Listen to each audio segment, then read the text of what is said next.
Hi guys, so if you follow me on TikTok, then you guys know that I went to Europe for about a month with my partner. We went backpacking. We went to London, Antibes, and Porto, Portugal. So this is gonna be my recap video for the entirety of the trip.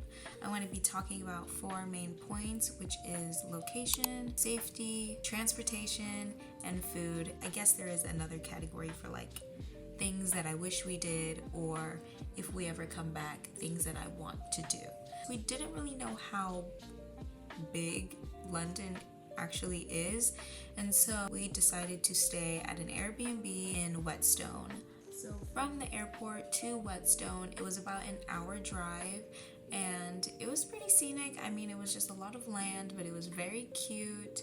One thing that did throw us off immediately landing in London is driving on the opposite sides of the road, which was really interesting, but also kind of spiked my anxiety just a little bit. But upon arriving to Whetstone, it was so cute. I just love how there were a bunch of shops immediately next to each other. Where I grew up, I had to drive 15 minutes to go to these shops, 15 minutes to go to these shops. In London, in this particular part, I noticed that there were a bunch of shops just lined up next to each other, and I thought that was really convenient. Safety-wise goes, in Whetstone, we felt very comfortable, very safe.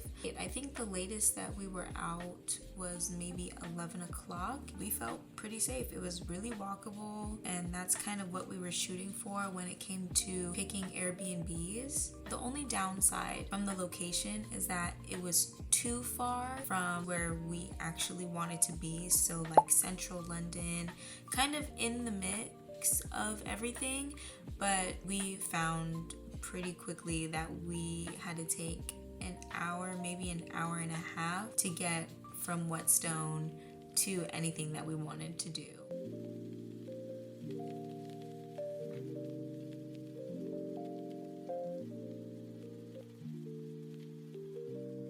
Okay, as far as transportation, London has it down. Like, on top of New York and London, y'all too, you have public transportation down to a T. I realized very quickly on the tube that no one talks. And also, the tube is really clean. Like, it's pretty dang clean in there when we were walking through, because it just shocked me. Like, there is no homelessness in the tube, at least where we were coming and going from. We didn't see any homeless.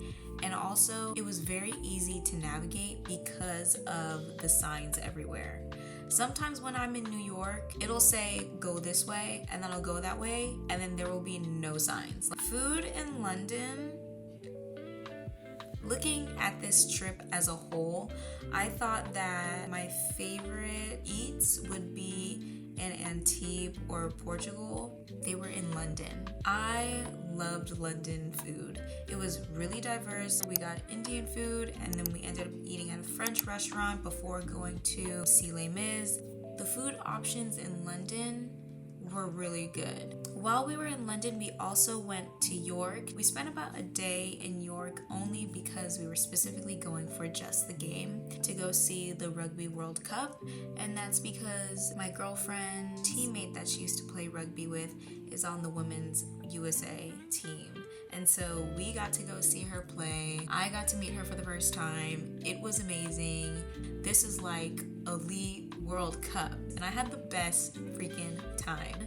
Shout out K-Treads, because she is a boss. The next day we ended up grabbing lunch with my girlfriend's friend. We went to this one place. It was a brunch, and that was pretty good. So we flew from London to Nice, and then we took an Uber from Nice to Antibes. Immediately stepping off the plane, it's warm. I'm like, oh my gosh, like this is beach town. Like, I'm ready to be on the beach in my bathing suit, sitting in the sun, drinking Aperol Spritz. Get to the Airbnb. It's a really good location. There were many shops and restaurants all over the place. Also, gelato everywhere. So we ended up eating that, like, I want to say every single day. Safety, again, I don't think we were ever out super late.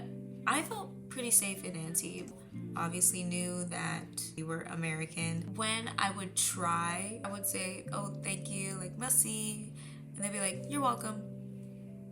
Girl, I'm trying. Please, like, Validate me, talk to me in French, please.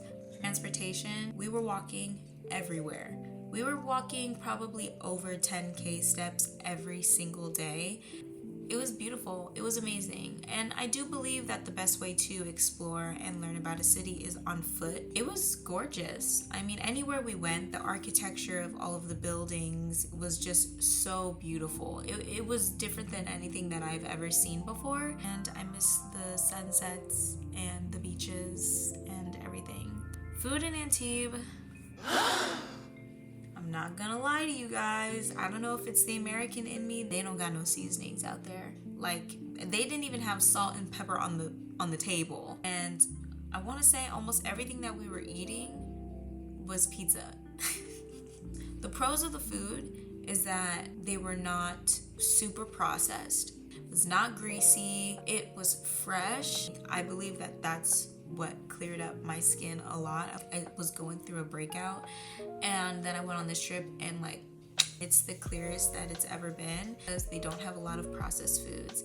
A lot of things that they have out there aren't packed with like preservatives. And now we're coming to the end of our trip. I'm not gonna lie, we're getting a little bit tired. I'm kind of wanting to come back to the States already, just because I'm like, I want a burger. I want breakfast, which is something that I also did not know about France, is that they don't eat breakfast out there. I mean, they do eat breakfast, but their breakfast is coffee, a pastry, and a cigarette. All of the places that we were at, I love seafood, don't get me wrong, but like after a certain amount of time, I'm kind of getting tired of it.